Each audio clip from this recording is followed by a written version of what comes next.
قل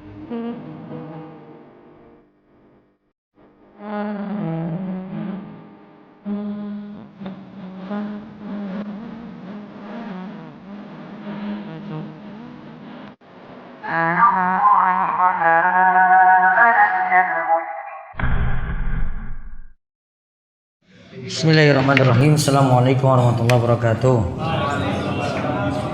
Alhamdulillah wassalatu wassalamu ala Rasulillah wa ala alihi wa sahbihi wasallam. Baik, kali ini kita masuk sesi ke-8. Dosa besar ke-6. Durhaka kepada kedua orang tua. Ayo dibaca dalil-dalilnya. Durhaka kepada kedua orang tua. Allah Ta'ala berfirman, dan Rabbmu telah memerintahkan supaya kamu jangan menyembah melainkan kepadanya, dan hendaklah kamu berbuat baik pada ibu bapakmu dengan sebaik-baiknya. Jika salah seorang di antara keduanya atau kedua-duanya sampai berumur lanjut dalam pemeliharaanmu, maka sekali-kali janganlah kamu mengatakan kepada keduanya perkataan dan janganlah kamu membentak mereka, dan ucapkanlah kepada mereka perkataan mulia, dan rendahkanlah dirimu terhadap mereka berdua dengan penuh sayang. Al-Isra ayat 23-24. Allah Ta'ala juga berfirman, dan kami wajibkan manusia berbuat kebaikan kepada dua orang ibu bapaknya. Al-Ankabut ayat 8. Nabi SAW bersabda, maukah aku tunjukkan kepada kalian dosa besar yang paling besar? Lalu beliau menyebutkan diantaranya adalah durhaka kepada kedua orang tua. Muttafaqun alaih. Dan Nabi SAW juga bersabda, keriduan Allah terletak pada keriduan orang tua, dan kemurkaan Allah terletak pada kemurkaan orang tua. Sahih. Kemudian dari beliau SAW, orang tua adalah sarana untuk mendapatkan pintu surga yang tengah-tengah. Maka jika engkau mau, silahkan engkau jaga, dan jika engkau mau, silahkan engkau sia-siakan. Ini disahihkan oleh At-Tirmizi. Dan dari beliau SAW, beliau bersabda, surga itu berada di bawah telapak kaki para ibu. Kemudian seorang laki-laki datang meminta izin kepada Rasulullah SAW untuk berangkat jihad bersama beliau. Maka beliau bertanya, apakah kedua orang tuamu masih hidup? Laki-laki itu menjawab, ya. Beliau bersabda, maka kepada mereka berdualah hendaknya engkau berjihad. Terus Nabi SAW juga bersabda, ibumu, bapakmu, saudara perempuanmu, saudara laki-lakimu, dan seterusnya ke bawah. Dan diriwayatkan dari Nabi SAW bahwasannya beliau bersabda, tidak akan masuk surga orang yang durhaka kepada kedua orang tuanya, tidak pula orang yang menyebut-nyebut sedekah pemberiannya, dan tidak juga pecandu minuman keras, serta tidak pula orang yang membenarkan sihir. Abdullah bin Amr radhiyallahu anhuma berkata, seorang Arab Badui datang lalu bertanya, wahai Rasulullah, apa itu dosa besar? Beliau menjawab, menyekutukan Allah. Orang itu bertanya lagi, lalu apa lagi? Beliau menjawab, kemudian durhaka kepada kedua orang tua. Orang itu bertanya lagi, kemudian apa lagi? Beliau menjawab, kemudian sumpah dusta. Darinya Nabi SAW bersabda, tidak akan masuk surga seorang yang durhaka kepada kedua orang tuanya, dan tidak pula orang yang mendustakan qadar.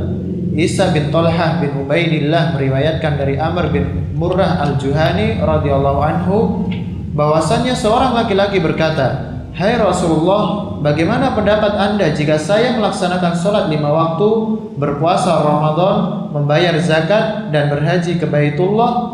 Apa yang akan saya dapatkan? Beliau menjawab, barang siapa yang melakukan demikian, maka dia akan bersama para nabi, orang-orang siddiq, orang-orang yang mati syahid, kecuali jika ia durhaka kepada kedua orang tuanya. Dari Bakar bin Abdul Aziz bin Abi Bakrah, bapakku menceritakan kepada kami dari Abu Bakrah secara marfu, setiap dosa Allah tunda pembalasannya sebagaimana yang dikehendakinya hingga hari kiamat, kecuali durhaka kepada kedua orang tua, karena ia disegerakan bagi pelakunya. Dan Nabi SAW bersabda, seorang anak tidak akan bisa membalas kebaikan orang tuanya kecuali bila dia mendapatkan orang tuanya dalam keadaan sebagai budak, lalu dia membelinya dan memerdekakannya. Diriwayatkan oleh Muslim. Dan dari beliau sallallahu alaihi wasallam dengan sanad yang hasan, beliau bersabda, Allah melaknat orang yang durhaka kepada kedua orang tuanya. Dan beliau sallallahu alaihi wasallam bersabda, bibi adalah sekedudukan dengan ibu, disahihkan oleh At-Tirmizi. Dari Wahab bin Munabbih, dia berkata, sesungguhnya Allah Ta'ala berfirman, wahai Musa, hormatilah kedua orang tuamu, karena sesungguhnya orang yang menghormati kedua orang tuanya, maka aku panjangkan umurnya dan aku berikan anak yang akan berbakti kepadanya. Dan sebaliknya, barang siapa yang durhaka kepada kedua orang tuanya, akan aku pendekkan umurnya dan akan aku berikan anak yang akan durhaka kepadanya. Ka'ab berkata, demi zat yang jiwaku berada di tangannya, sesungguhnya Allah benar-benar menyegerakan kebinasaan seorang hamba apabila dia durhaka kepada kedua orang tuanya, agar Allah menyegerakan azab baginya. Dan sesungguhnya Allah benar-benar akan menambah umur seorang hamba apabila dia berbakti kepada kedua orang tuanya, agar semakin bertambah bakti dan kebaikannya. Dan Abu Bakar bin Abi Maryam berkata, aku pernah membaca di dalam kitab Taurat bahwa orang yang memukul bapaknya hukumnya dibunuh. Wahab juga berkata, aku pernah membaca di dalam Taurat bahwa orang yang menampar orang tuanya hukumannya dirajam. Baik, kita lihat dosa besar nomor 6. Durhaka kepada orang tua. Bahasa Arabnya uququl walidain.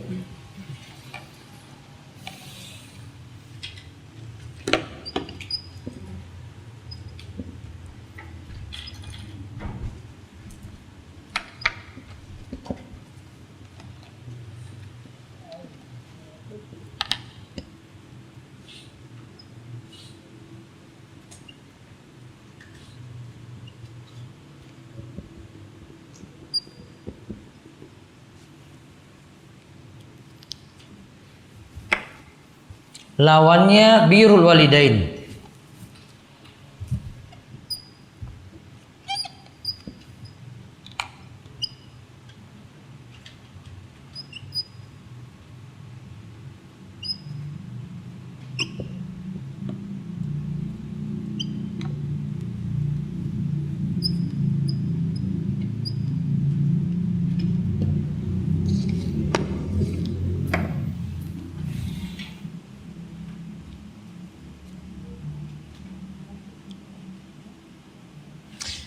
Apa yang dimaksud uququl walidain, durhaka pada orang tua?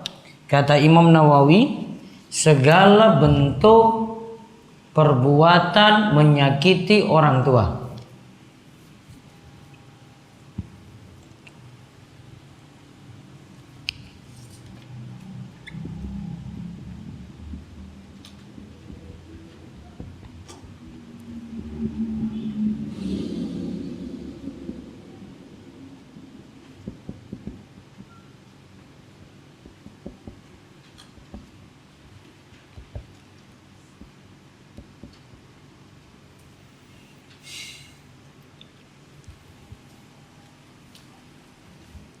Segala bentuk perbuatan menyakiti orang tua.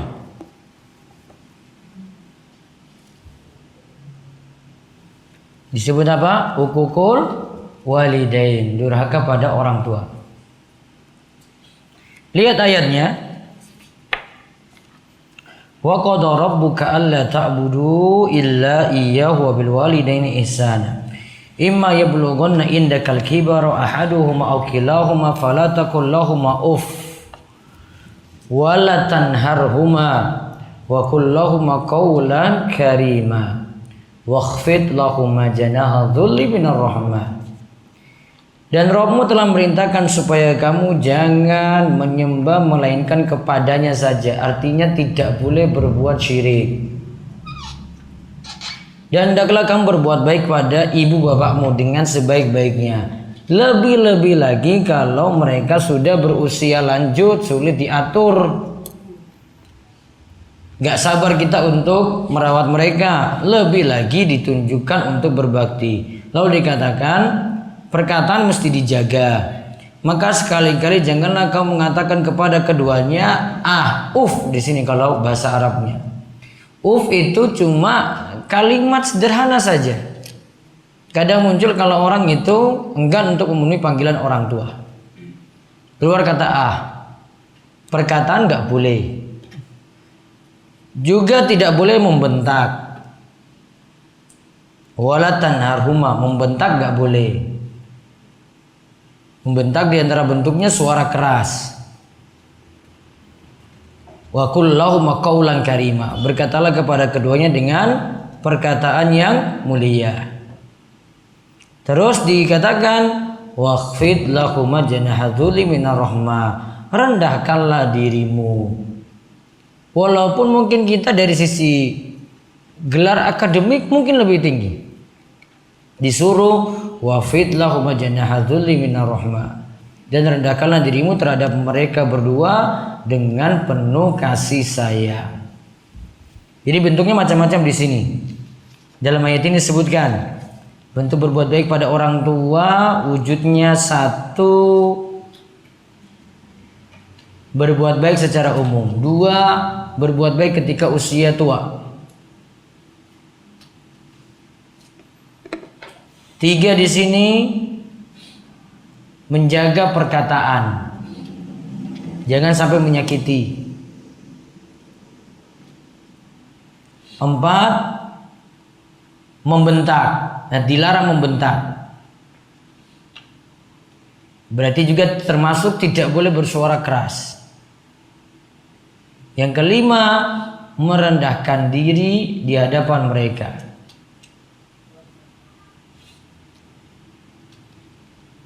Nah, itu bentuk-bentuknya yang diajarkan dalam surat Al-Isra ini.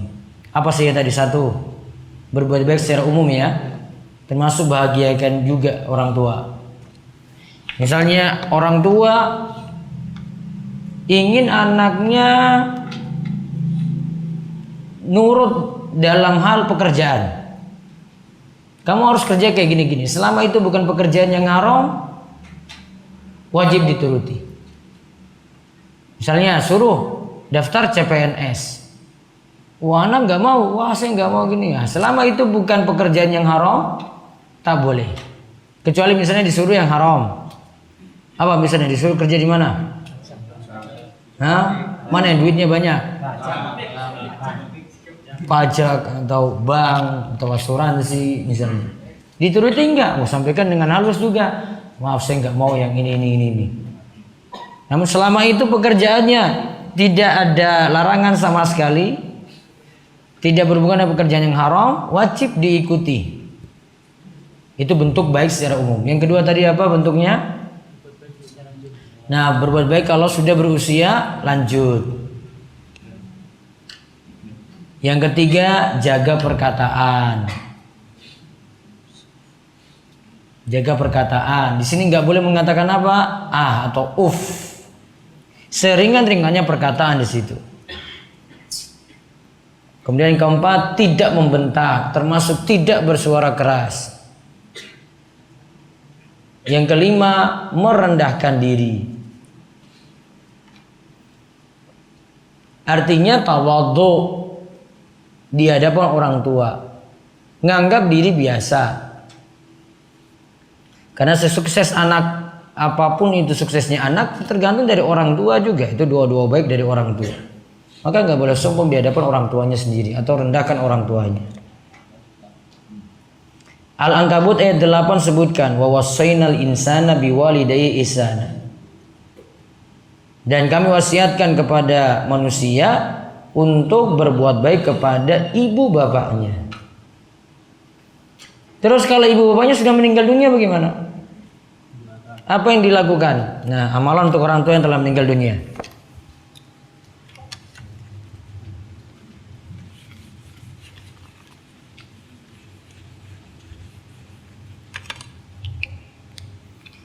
Amalan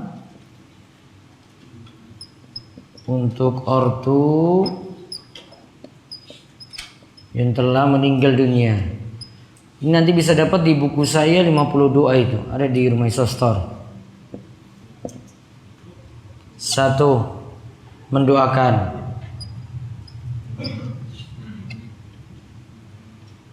2. Memohonkan ampunan.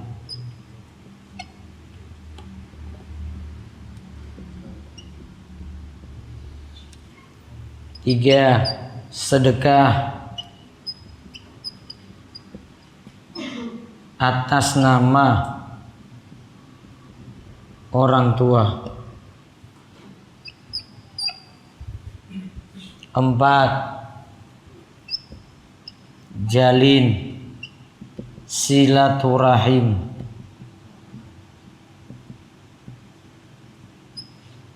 dengan kerabat. 5. Penuhi janji.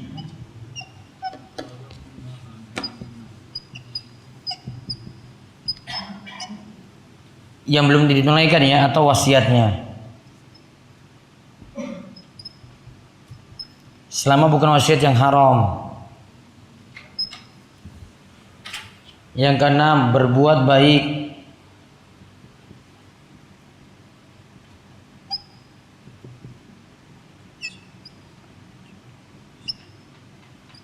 Pada teman dekat.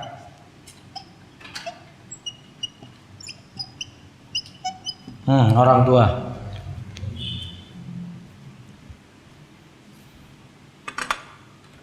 Nyamalannya nyampe ini. Satu apa? Mendoakan. Bisa dengan Rabbik firli wali walidayya warhamhuma kama rabbayani shaghira atau rabbirhamhuma kama rabbayani shaghir sebagaimana dalam ayat Al-Qur'an. 2. Memohonkan ampunan. Minta pada Allah supaya dosa-dosanya diampuni. Hampir sama dengan nomor pertama sebenarnya. Yang ketiga, sedekah atas nama orang tua. Beli sesuatu yang bisa jadi amal jariah dipakai terus sama orang. Terus atas namakan orang tua biar pahalanya ngalir pada orang tua terus. Beli Al-Quran jadi wakaf untuk masjid, dibaca terus. 4. Jalin silaturahim dengan kerabat. Nah, sedulurnya, saudara bapak, saudara ibu, ya. Terus masih ada simbah, nenek, kakek, buat baik kepada mereka. 5. Penuhi janjinya. Punya janji apa belum ditunaikan, tunaikan. Wasiat juga termasuk dalam janji. Wasiat apa yang orang tua perintahkan, kalau kaitannya dengan harta tidak boleh lebih daripada 1/3. Wasiat yang misalnya dia suruh infak untuk mana gitu, wasiat jadinya. Untuk pesantren anak yatim ini, yang jelas tidak boleh lebih daripada 1/3 harta. Sisanya nanti untuk waris soalnya. Yang keenam, berbuat baik pada teman dekat orang tua. Biasanya orang tua itu ngumpul sama siapa? Dulu komunitasnya sama siapa? Oh, ini komunitas sama bikers ini nih. Nah. Oh, dia tahu dia teman ngopinya bapaknya itu yang ini. Nah, buat baik pada teman bapaknya. Ini sama dengan bentuk berbuat baik pada orang tua. Itu bentuknya ya. Kalau orang tua masih hidup berarti buat baik langsung. Namun kalau sudah meninggal dunia ini 6 ini. Berarti kalau orang tua masih hidup mana yang dilakukan? Dari 6 ini yang mana? Masih hidup. Mendoakan, memohonkan ampunan, sedekah kalau sudah meninggal. Silaturahimnya kan? Ya, ini. Kalau ini ada, ini juga bisa.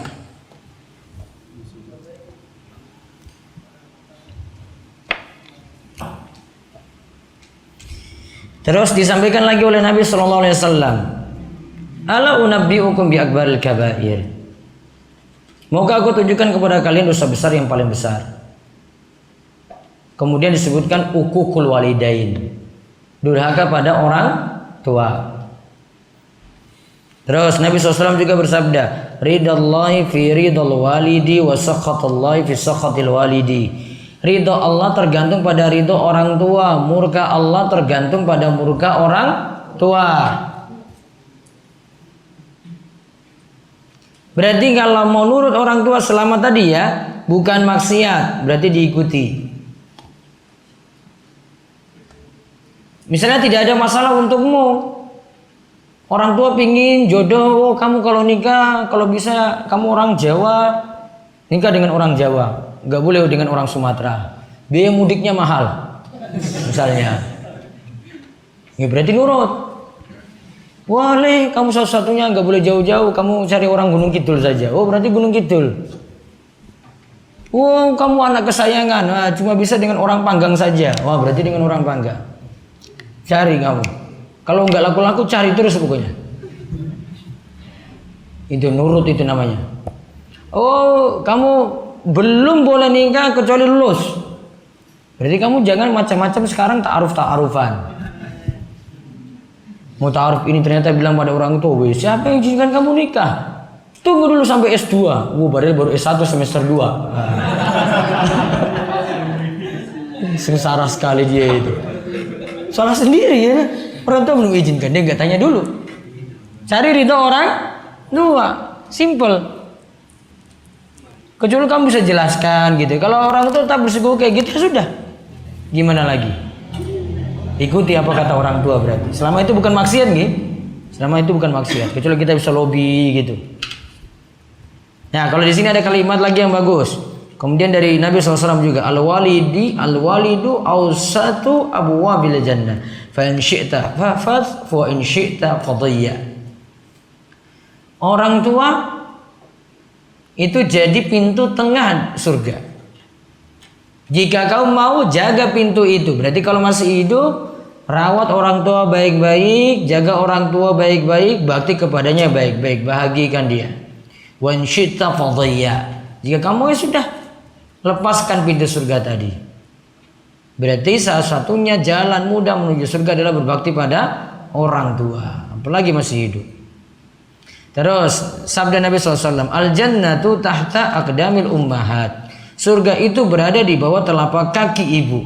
Lihat ada catatan kaki. Saya tidak dapatkan hadis dengan lafaz ini, kata peneliti kitab Al-Kabair.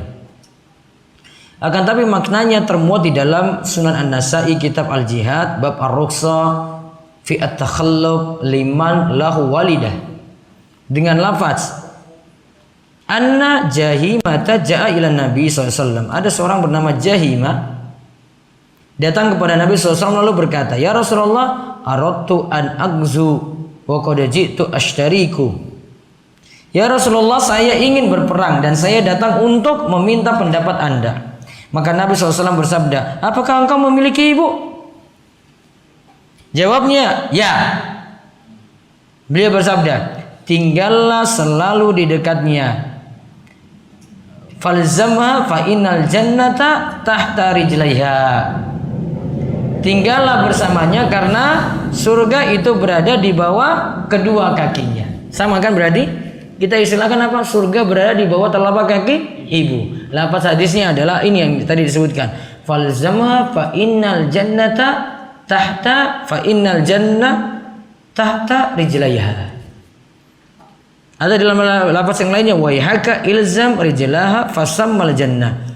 Kenapa denganmu tetaplah berada di kakinya? Artinya berbaktilah kepadanya, bukan disuruh sujud kepadanya. Namun berbaktilah kepadanya. Di sini juga enggak disuruh sungkem kepadanya. Namun disuruh apa? Berbakti kepadanya. Karena disitulah surga. Jadi tentang perkataan surga berada di bawah telapak kaki ibu, ada riwayatnya ini dalam riwayat Sunan An-Nasa'i. Fa innal jannata tahta rijlaiha. Terus kemudian ja'a rajulun, ada seorang itu datang meminta izin kepada Rasulullah SAW untuk pergi jihad bersama beliau. Maka beliau tanya, apakah kedua orang tua masih hidup? Lalu laki-laki itu jawab, ya. Beliau bersabda, fa fihi ma fajahid. Berjihadlah pada orang tuamu saja. Maksudnya berbaktilah pada orang tuamu. Alhamdulillah. Ya dikumulasi. Berarti jihad masih kalah dengan berbakti pada orang tua. Berarti dia boleh pergi jihad selama itu bukan jihad yang wajib per individu ya. Harus dengan izin orang tuanya. Harus dengan izin orang tuanya. Terus lihat juga Nabi SAW bersabda, ummaka wa abaka wa ukhtaka wa akhaka wa adnaka wa adnaka. Buat baiklah kepada ibumu, kemudian saudara perempuanmu, kemudian saudara laki-lakimu, dan seterusnya ke bawah. Berarti dengan orang tua dulu, baru saudara dekat yang punya hubungan dekat. Nah, kemudian di sini ancaman disebutkan. Ancaman, lihat. La yadkhulul jannata akun wala mannanun wala mudminul khamrin wala mu'minun bisihrin. Tidak akan masuk surga akun, orang yang durhaka pada orang tua. Mannanun, sudah sedekah ungkit-ungkit lagi. Wala mudminul khamrin, orang yang jadi pecandu minuman keras. Wala mu'minun bisihrin, orang yang membenarkan sihir. Dikatakan tadi tidak akan masuk surga, punya berapa makna tadi? Tidak akan masuk surga. Dua. Pertama, tidak akan masuk surga selamanya. Yang kedua, sementara tidak masuk surga. Baik. Ada juga seorang Arab Badui bertanya, wahai Rasulullah, apa itu dosa besar? Apa itu al-kabair? Kemudian Nabi SAW jawab, al-isyraku billah, berbuat syirik kepada Allah. Summa ma'adha, terus apa lagi? Nabi SAW jawab, summa uququl walidain, terus berdurhaka pada orang tua. Summa ma'adha, terus apa lagi? Al-yaminul ghamus, sumpah dusta, sumpah palsu. Maka durhaka pada orang tua masuk dosa besar.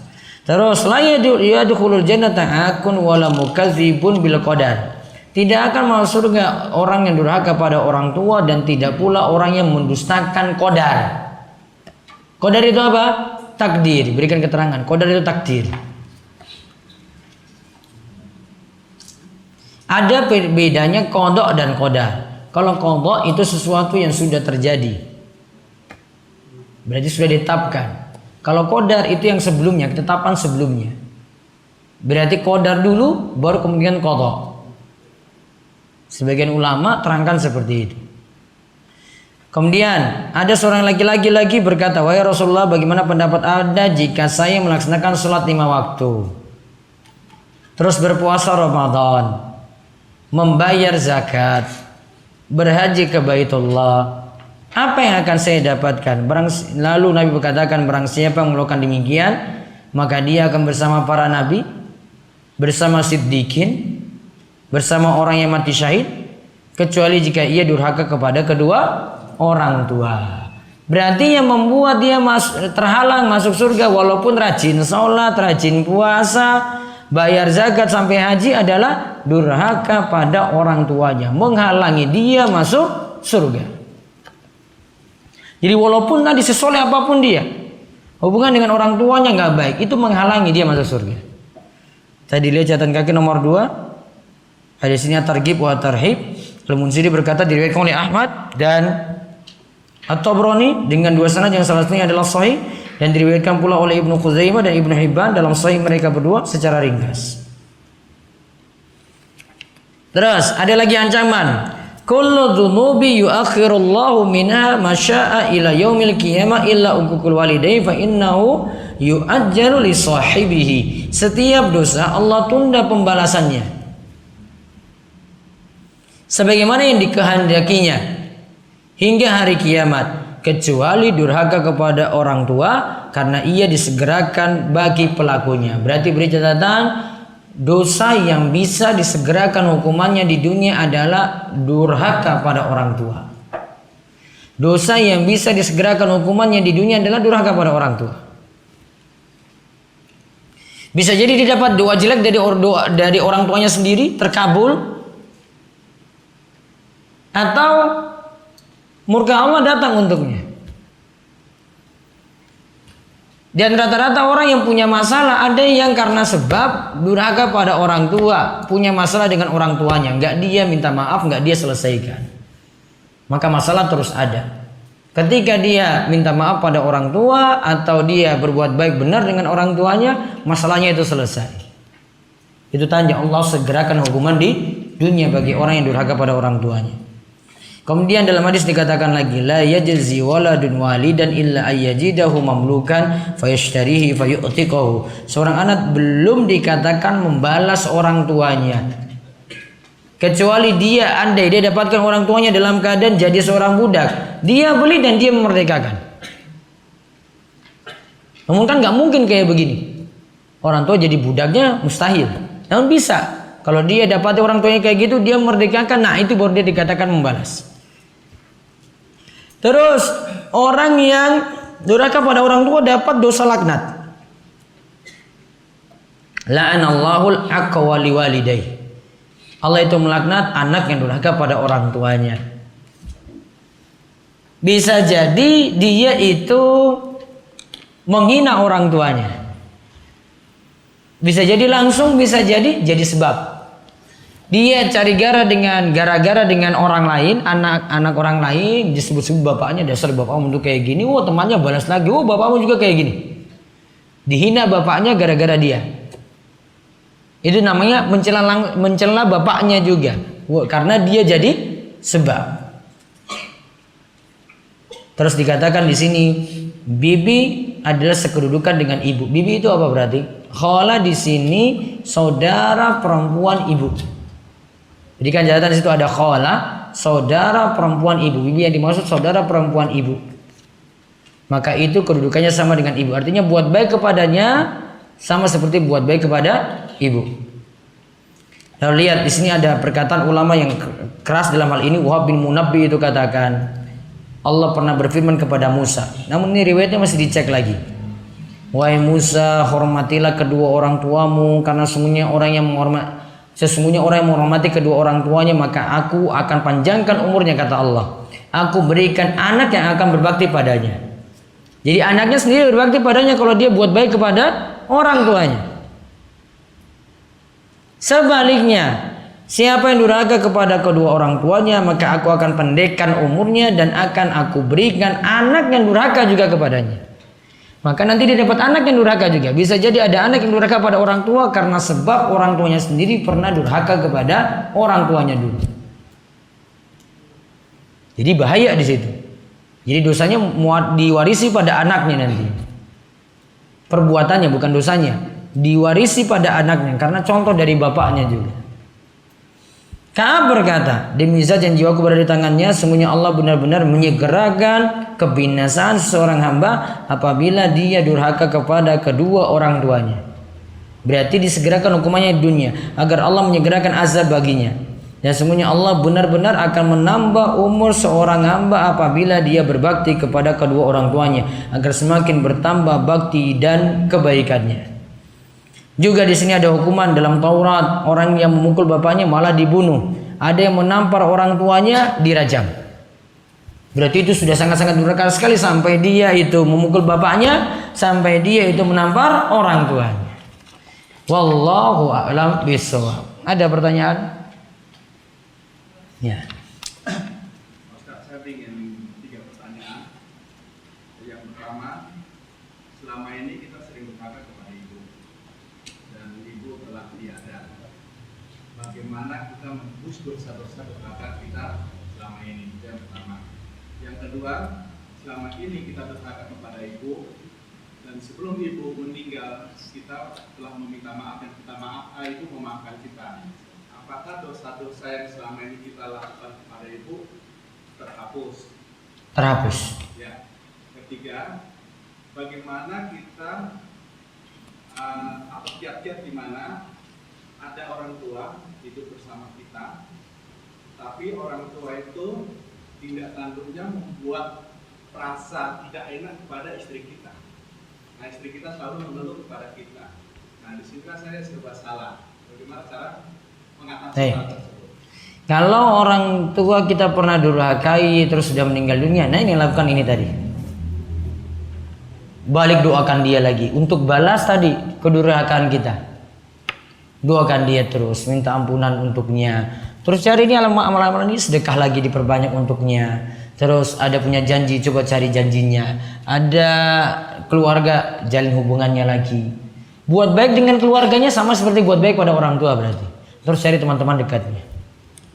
Sama lakukan ini. Adapun kalau ada orang tua di situ dengan istri juga ada kurang bagus hubungannya, nantinya suami yang memperbaiki hubungan ini. Bisa jadi dia nasihati istri untuk banyak-banyak sabar. Ya, banyak-banyak sabar, ibu istri seperti itu, atau dia bicara juga dengan orang tua ya untuk bisa perbaiki diri. Namun agak sulit untuk yang kedua ini dibanding dengan dia beritahu istri untuk banyak-banyak sabar. Istri yang mesti dididik di sini, beritahu ibu saya memang kayak begini, Ya perasaannya mungkin nanti perasaanmu sakit terus, namun sabar-sabarlah. Kamu rasa seperti ini sama seperti kamu lagi menghadapi saya. Gitu. Ketika istri buat baik kepada orang tua seperti itu, dia sabar nangani orang tua seperti tadi, maka pasti atau otomatis suami akan senang pada istri tadi. Pasti akan ridho padanya, dan itu bentuk bakti dari istri kepada suami. Jadi istri yang diingatkan, sabar-sabar untuk ibu saya akan berusaha untuk mengajarkan ibu terus. Jadi itu jalan untuk buat dua-duanya akur. Biasanya karena cekcok yang ada ini karena ada sifat cemburu dari orang tua kepada anak mantunya sendiri. Ya, ada sifat cemburu kayak gitu. Bahkan sampai orang tua saking tidak sukanya suruh ceraikan. Namun selama nggak ada sebab nggak boleh. Nggak mesti dituruti apa kata orang tua tadi. Wallahu a'lam. Adapun tadi yang kedua tadi apa? Kita sering berkata pada saat akhir hidupnya Agar hidupnya kita minta maaf dan dimaafkan. Itu selesai berarti masalahnya.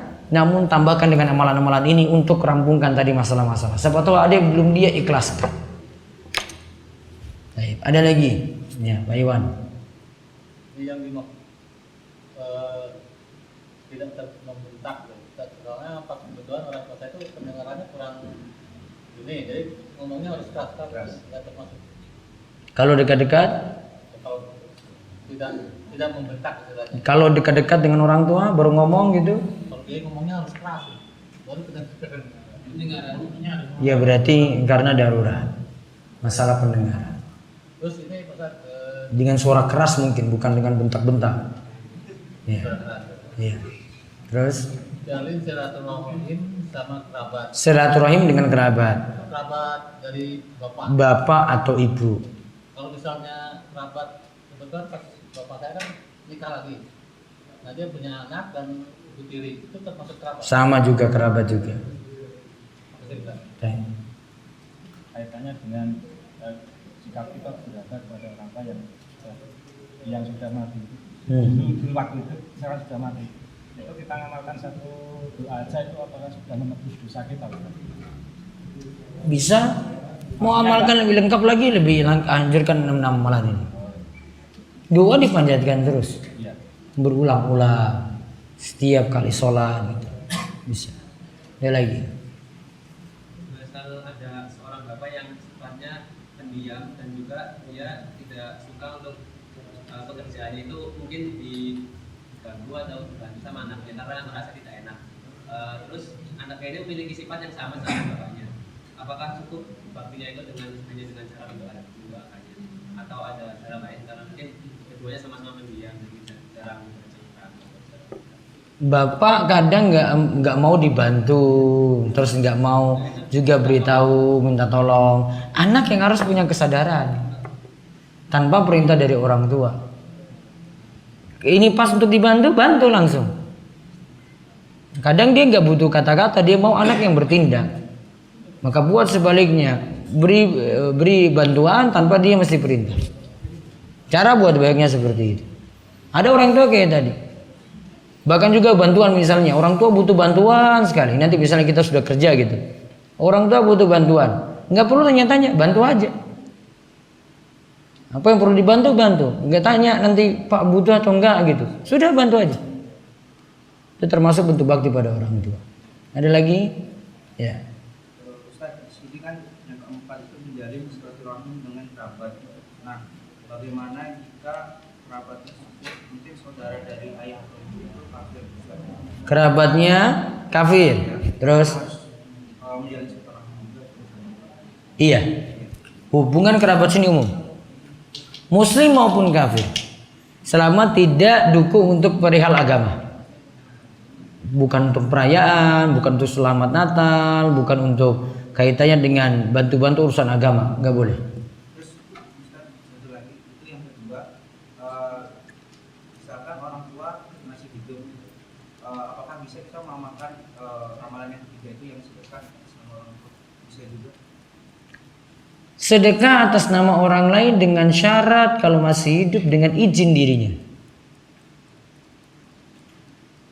Itu. Kalau sudah meninggal dunia langsung otomatis nyampe. Ya. Berkaitan dengan Sedekah atas nama orang tua. Kalau mewakafkan buku Yasin Untuk apa buku Yasinnya? Hah? Kalau untuk pengajian malam Kamis di Darussolin surat Yasin bisa. Namun kalau untuk baca-baca Yasinan baiknya tidak dipenuhi. Kalau itu ada wasiat dari orang tua, wasiat ini tidak boleh dilakukan. Ya, karena wasiat baru boleh dipenuhi, ini janji ya. Janji wasiat baru boleh dipenuhi selama tidak melanggar aturan. Misalnya dia wasiat sebelum meninggal dunia, besok jangan lupa pasang kijing untuk kuburan. Dipenuhi enggak? Enggak. Karena sudah pelanggaran. Besok ibu meninggal, kuburkan di depan masjid ini ya, karena dulu ibu yang wakaf di situ. Enggak boleh. Karena di area masjid yang dia wakaf tadi. Akhirnya nanti masjid dengan kuburan jadi satu. Padahal ada larangan untuk itu. Enggak boleh dipenuhi wasiat atau janji tadi. Ya. Terus kalau yang tadi itu kan misalnya wasiat kan pas masih hidup gitu ya. Iya. Itu boleh diiyain terus ntar nggak dilakukan atau sekalian dijelaskan? Gigi aja gitu, tapi nanti baru nggak dilakukan gitu. Soalnya nggak enak nanti dengan perasaan dia gitu. Antum nggak tunaikan malah menyelamatkan orang tua tadi kan? Nggak tunaikan ini menyelamatkan orang tua. Malah nanti jadi jariah jelek untuk dia nanti. Jadi nggih aja, gitu aja. Anu tak jadi kira manut gitu. Kamu jaga perasaan dia kan, pada dia tersinggung lagi ini bocah ini kan, jadi ngeyel tenan sudah mau meninggal ke wasiat penting. Janji aja. Gitu aja. Kita nggak bohong kok. Kan kita selamatkan dia. Misalnya wasiatnya kayak Wasiatnya seperti bukan ditahlilin. Terus karena anak-anak itu nggak ngerti, terus dia mentahlilkan. Itu hukumnya gimana? nah beda, makanya anaknya suruh ngaji baru bisa paham kayak begitu. Kalau nggak paham ya sudah berarti dia kena dosa di situ. Nggak pernah ada siapa. Iya. Nah, Untuk poin yang nomor 3 Ustaz, sedekah. sedekah atas nama orang tua. Dulu ini pengalaman pribadi, pernah saya bersedekah, terus sama salah seorang ustaz malah dibantah. Tidak boleh bersedekah atas nama orang tua. Kenapa? Tapi bersedekahlah atas nama sendiri. Karena berhubungan dengan apabila mayat telah meninggal dunia, putus hubungannya dengan dunia kecuali 3 perkara. Iya, ustadznya tadi, Itu gimana itu? ustadznya kurang baca satu. Kedua, ustadznya tidak paham kalau ini ada ijma. Ijma kata para ulama, kata Syekhul Islam Ibnu Taimiyah, nyampe pak 2 amalan untuk mayit. 2 amalan untuk mayit itu nyampe. 1 doa, 2 sedekah. Kalau Ibnu Taimiyah sudah bilang ijma itu nggak ada yang bisa bantah perkataan ini. Jadi saya nilai ustadznya kurang baca. Ketiga, ada hadis jelas. Seorang sahabat dia mau datangi ibunya, ternyata ibunya sudah meninggal dulu, maka dia bilang pada Rasulullah, "Wahai Rasulullah, saya mau datang melihat ibu saya sudah meninggal dulu, boleh nggak saya sedekah atas nama dirinya?" Rasulullah SAW katakan, "Boleh." Hadis riwayat Muslim. Ini lupa hadis ini dan ijma dia selisih. Katakan tidak boleh menyelisih ijma, ini kesepakatan ulama. Ulama sepakat. 2 hal yang disepakati. Sedekah untuk mayit. Terus yang kedua, doa. Anak atau yang lainnya doakan dia. Misalnya dalam sholat jenazah atau yang lainnya, dia doa di tempat yang lain gitu, ya. Otomatis nyampe. Gak ada ulama yang bersisi dalam hal ini.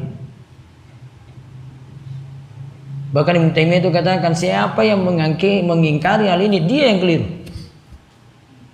Nyampe itu. Ijma dan hadis. Jadi boleh dilakukan. Bentuknya tadi bisa tadi wakaf atau sedekah saja. Sebenarnya sedekah tadi sudah jadi wakaf juga bisa. Namun ingat wakaf itu sifatnya sesuatu yang bisa langgeng. Ya kan? Al-Quran bisa pakai terus kan? Bisa. Namun kalau dikasih sedekah misalnya, ada buka puasa, sudahlah, saya atas nama sedekah untuk ibu saya, berarti sedekah bukan wakaf. Karena buka puasa langsung habis. Ya kan? Namun dia atas namakan orang tuanya, dapat pahala. Tapi ada yang sifatnya langgeng tadi, pakai terus kemanfaatannya, wakaf berarti. Itu. Ada lagi? Dulu ketika ketika orang tua saya masih hidup, beliau pernah mewakafkan bangunan dan Bangunan, mewakafkan bangunan dan bangunan untuk dibuatkan pondok pesantren. Terus jadi setelah beliau wafat, kesenian malah bangunan itu dibuat kos-kosan. malah bangunan itu dibuat kos-kosan. Terus kos-kosan ini manfaatnya untuk apa dan untuk pesantren? Nggak ada, jadi pesantren itu juga awalnya kan itu pondok tahfiz. Pondok tahfiz. Nah, tapi kesininya muridnya sudah nggak ada. Muridnya nggak ada. Jadi dimanfaatkan oleh Ustadz itu untuk kos-kosan. Untuk kos-kosan ini untuk dia sendiri makan uang haram. Pahala untuk kedua orang tua saya. Makanya ingatkan dia lagi, ini wasiatnya adalah untuk pesantren. Kalau bisa digugat, ditarik lagi. Pahalanya terputus nggak? Terputus ketika itu sudah diganti alih fungsi.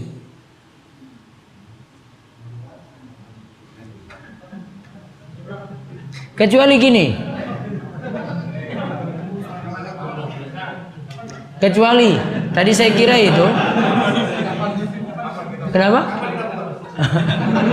Kecuali gini. Ini ponpes masih ada.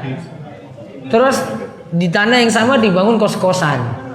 Kos-kosan untuk hidupi ponpes ini. Untuk nutup operasional. Wah, ini jadi amal jariah terus nih puter ini. Enggak kayak gitu toh. Nah, saya kira tadi kayak gitu. Kalau kayak gini, wah, ini amal jariah terus. Alih fungsi nggak bisa. Dia melanggar perjanjian wakaf. Nggak boleh. Itu sudah nggak amanah itu. Karena misalnya saya wakafkan untuk masjid, ya sudah untuk masjid berarti.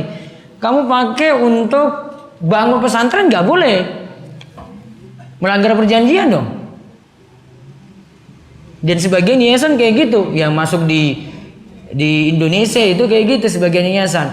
Dia janjinya itu bangun masjid, namun masjid cuma dikasih sekian, sisanya untuk bangun pesantren. Wah, nggak amanat. Masjid butuh biaya 300 juta, masjid cuma dikasih 80 juta, sisanya untuk pondok pesantrennya, untuk bangun pesantren. Wah, nggak boleh. Walaupun sama-sama amal jariah, namun sudah nggak amanat ini dalam ini saja. Karena dia tahu kan untuk amal jariah masjid kan beda. Kalau tadi malah kalau mau kos-kosan ini tetap ada, pesantrennya ada. Jadi kos-kosan itu berjalan nutupi operasional pesantren dari kos-kosan ini. Nah, masalahnya masuk ke perut dia sendiri yang ngurus itu kan tadi. Nah, itu nggak amanah itu. Iya dong. Kasihannya mewakafkan artinya akhirnya terputus, ya toh? Kasihan juga yang ustadznya tadi itu. Nggak amanah dia. Karena kita diperintahkan aufu bil uqud, penuhi akad. Akadnya apa dong? Kecuali dia bilang bebas gitu, pakai aja bebas dia. Tapi kan dia pengen amal jariah, sudah nggak ada amal jariah lagi gimana? Terus, dulu ibu saya pernah terjebak masalah utang sehingga orang tua terjebak masalah utang. Terus? dengan keluarganya ada keluarga saya agak rusak, jadi saat itu kakak saya marah dan mendiamkan ibu beberapa minggu, termasuk beberapa kepada orang tua dan sikap saya kepada kakak saya dan ibu saya. Akhirnya ibu dengan karena keluarga punya hubungan nggak baik.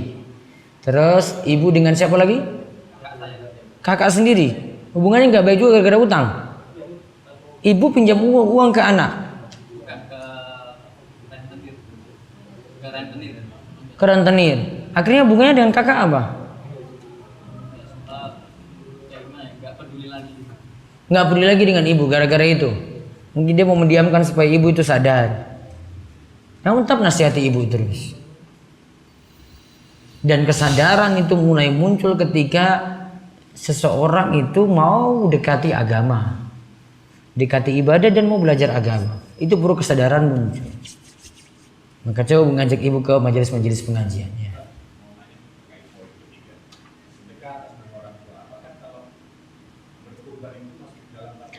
Sedekah atas nama orang tua, berkurban masuk nggak di sini? Sebagian ulama masukkan di situ. Kurban atas nama orang yang meninggal dunia dianggap sodako karena dagingnya kan dibagi-bagi juga. Walaupun Imam Nawawi katakan kurban untuk orang yang telah meninggal dunia hanya boleh kalau ada wasiat. Kalau tidak ada wasiat tidak boleh. Ulama lain, ulama Lajnah Daimah, Komisi Fatwa Kerajaan Saudi Arabia bolehkan dan dia masukkan itu dalam sodako. Masuk sodako jariah kalau dia manfaatkan itu untuk bagi kepada orang-orang miskin. Ada lagi? Ya. Kaitan dengan juga tadi Ustaz, orang tua yang menghabiskan hartanya anaknya. Orang tua habiskan harta anak. Ya. Sampai barang juga atau rumah pun dikabulkan tidak namanya anak. Jadi sampai sekarang ini anak numpang rumah pun punya orang lain. Iya. Sementara anak itu marah-marah apa namanya kepada orang tua. Sabar dengan orang tua kondisi kayak begitu. Adapun tentang orang tua ngambil harta anak, Nabi SAW katakan anta wa malu kali abik. Engkau dan hartamu jadi milik bapakmu. Selama tidak menzolimi anak, tidak sengsarakan anak, orang tua boleh ngambil harta anaknya. Bahkan meskipun tidak minta izin itu boleh. Maka sikap untuk ini sabar pada orang tua. Berarti kita sama-sama sabar pada suatu perilaku yang jelek. Di situ dapat pahala sendiri, walaupun sakit. Terus dalam suatu kondisi ketika contohnya kita pulang dari kampus, itu kita dalam kondisi lelah, capek, ketika orang tua meminta bantuan. Nah, kita melaksanakan, tapi kita dalam kondisi yang terpaksa. Apakah itu termasuk mendapat pahala dan itu termasuk mendingan terpaksa daripada enggak sama sekali. Walaupun kamu sambil ngeluh-ngeluh dalam batin gitu. Itu masih lebih mending daripada bantah orang tua. dapat pahala atau Dapat pahala sekadar keikhlasanmu untuk bantu. Gitu. Namun kalau mengetahui kayak begini, ngaji kayak begini, akhirnya sudah saya harus laksanakan. Iya kan? Sudah tahu hadis-hadisnya kayak gini, ini luar biasa nih. Sudah saya laksanakan, nggak peduli saya lagi capek kayak gitu. Sama seperti kamu lagi punya hobi pada sesuatu itu. Misalnya tahu malam ini ada pertandingan bola, pasti kan bila-bilain kan, saya capek gimana, sudahlah saya istirahat dulu, mau bila-bilain untuk nonton itu. Maka perjuanganmu harus sama seperti itu dong pada orang tua. Sudah? Baik. Saya punya bapak tapi bapak saya tidak pernah menafkahi saya dari kecil. Yang lebih saya tidak suka orang tua saya itu selalu berbuat syirik seperti bakar kemenyan dan kembang-kembangan. Setiap saya tegur, setiap saya menengok beliau malah saya yang dimarahi. Saya sudah berusaha untuk mendekatkan diri saya dengan orang tua saya, tapi dengan hobi bapak yang seperti itu saya jadi malas. Dan rasanya semakin jauh karena bapak saya sangat keras kepala. Tetap dipergauli dengan baik. Artinya tetap punya hubungan yang baik pada orang tua. Dia mau kasari, mau buat dolim, pokoknya sabar. Dia mau ngambil harta kita gitu, tetap sabar. Gak bisa dibalas. Sama perlakuannya kalau kita dengan pemimpin negeri gitu. Dia mau ngambil hartamu, mukulmu, tetap sabar. Perlakuannya sama seperti itu.